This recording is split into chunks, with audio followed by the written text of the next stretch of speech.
մենք հստակ Հայաստանի Հանրապետության քարտեզագրման տրամաբանության մեջ հասկանանք, թե ինչպիսի վտանգավոր օբյեկտներ որտեղ ունենք եւ ցանկացած արտակարգ իրավիճակում կարողանանք հաշվել բոլոր ռիսկերը։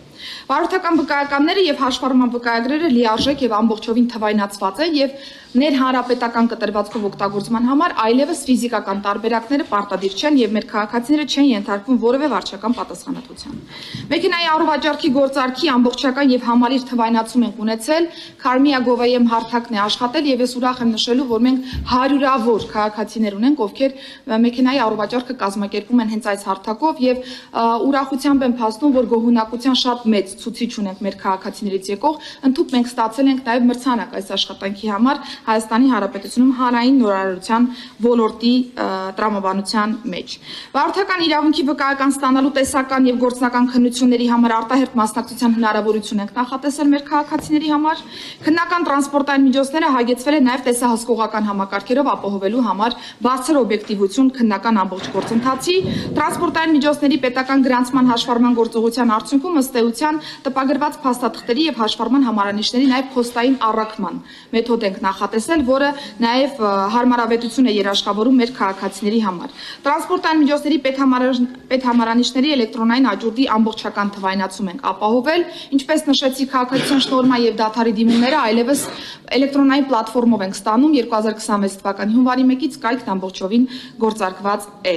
Օտարերկրացիների կացության կարգավիճակների թվայնացման գործընթաց ենք նախաձեռնել նույն ազգային ժողովի կողմից նաև ընդունված օրենսդրական փոփոխությունների արդյունքում, որոնք այս ոլորտում էական փոփոխություններ կբերեն, փաստացի բնակության հիմքով հաշվառում ձեռք բերելու եւ այն փոխելու գործընթացը եւս թվայնացված է, Զանգերի կենտրոնը միգրացիա եւ քաղաքացիության ծառայության եւս թվային կառավարմամբ է աշխատում եւ ես նշեմ, որ հերթագրման համակարգերը նախարարության եւս ամբողջովին թվայնացված են եւ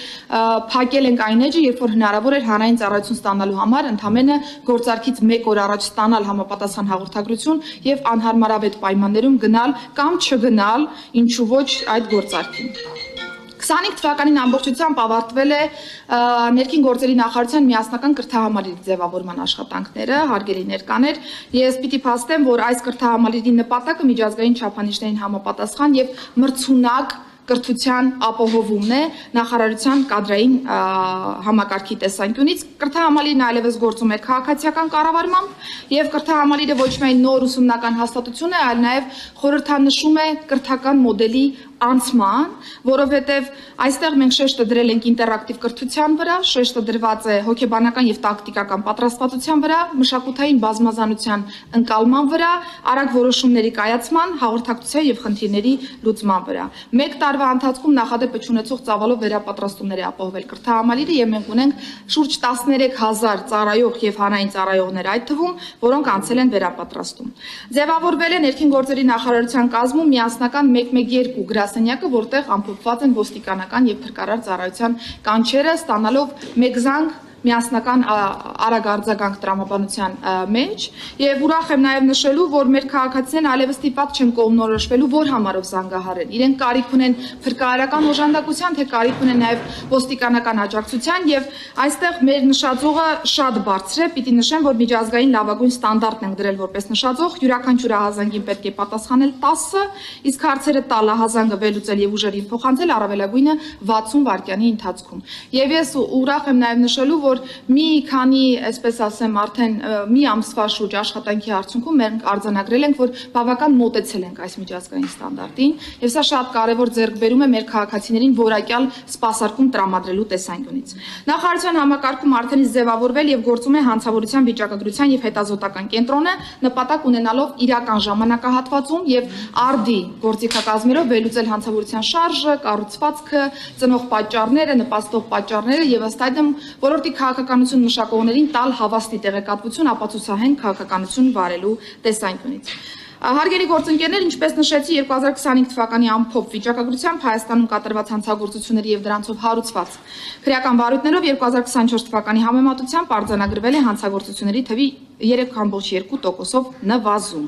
Կարևոր է շեշտել, որ առաջին անգամ վիճակագրական պատկերը իրական պատկերն է արտացոլում, այսինքն մենք զտել ենք եւ վեր ենք անել 2025 թվականին կատարված հանցագործությունները, ի տարբերություն նախորդի ժամանակահատվածների, երբ որ օրինակ 2023 թվականի կտրվածքով մենք ունեինք նույնիսկ 2000-ականներին կատարված հանցագործության դեպքերի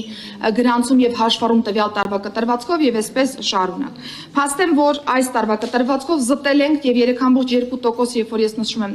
որպես նվազում, զտված 2024-ը համեմատվել է զտված 2025-ի հետ եւ իրական պատկերն է ըստ էության նվազումը։ Ընդ որում հանցագործության բացահայտման ցուցանիշները եւս աճել են եւ կատարողի անձը հայտնի լինելու փուլում եւ հանրային քրեական հետապնդում հարուցելու փուլում, սա եւս կարեւոր արձանագրում է։ Եվ հատկանշական է, որ հանցագործությունների բացահայտումը եւս ինքնին կանխարգելիչ նշանակություն ունի եւ էական ցուցանիշ է այս առումով այն, որ 2025 թվականին հաստատված սպանություններով գրանցվել է 0 չբացահայտված դեպք։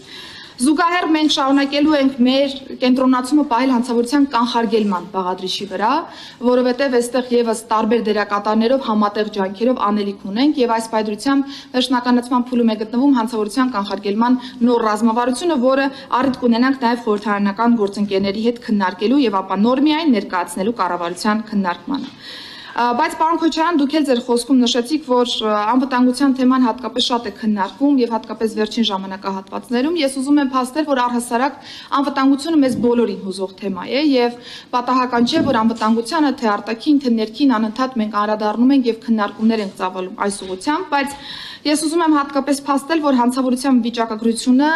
վերջին ժամանակահատվածներում հատկապես հաճախ օգտագործվում է որպես քաղաքական մանիպուլյացիայի գործիք, դառնալով նաեւ նախընտրական դեպատի թեմա, սադրելով ներքին անվտանգության կայունությունը։ Ներկայացվում է հանցավորության ուռճացված պատկեր, մինչդեռ իրական անկեղծ մղումներով հաշվարկված եւ մեր քաղաքացիների նկատմամբ հոգատարության վերաբերմունքից ելնելով մենք ներկայացնում ենք թե իրական պատկերը եւ թե նաեւ այն խնդիրները, որոնք որպես պետություն մենք արձանագրել ենք եւ պիտի հետեւողականորեն գնանք դրանց լուծման ճանապարհով։ Իհարկե պատահական չէ, որ այս թեման այս պայծրությամբ քննարկվում է, փորձ է կատարում նաեւ նսեմացնել ոստիկանության եւ առհասարակ ամբողջ իրավապահ համակարգի կողմից կատարված աշխատանքները, բայց կարծում եմ զարմանալի ոչինչ չկա, որովհետև նախընտրական ժամանակահատվածում այս թեմաների հատկապես առավել ընդգծված քննարկումները թե հիբրիդային սպառնալիքների տրամաբանության մեջ են մեզ հայտնի եւ թե նաեւ համաշխարհային պրակտիկային է սա հայտնի, երբ որ տարբեր քաղաքական ուժեր նաեւ այս process-ը դարձնում են որպես քննարկման թեզեր եւ քննարկում են այս հարցը։ Բայց ուզում եմ փաստել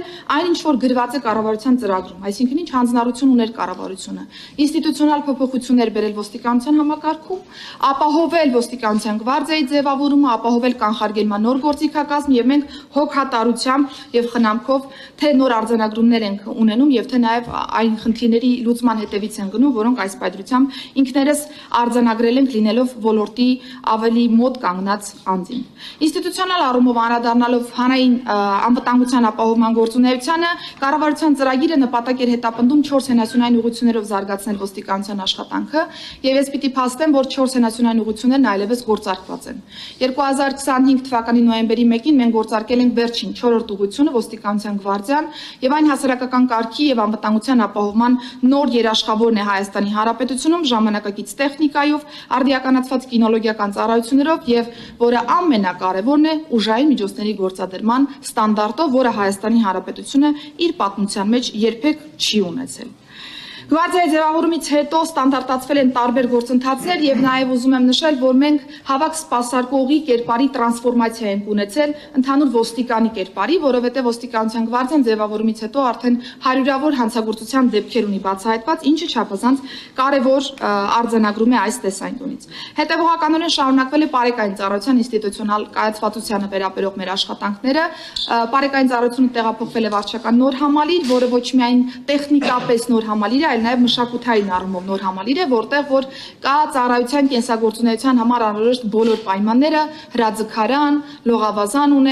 ունենք հրապարակ, որտեղ որ կարողանում են տարբեր վարժանքներ իրականացնել եւ այսպես շարունակ, նաեւ մարզասրահ, քաղաքացիների սպասարկման համար հարմարավետ պայմաններ եւ այլն։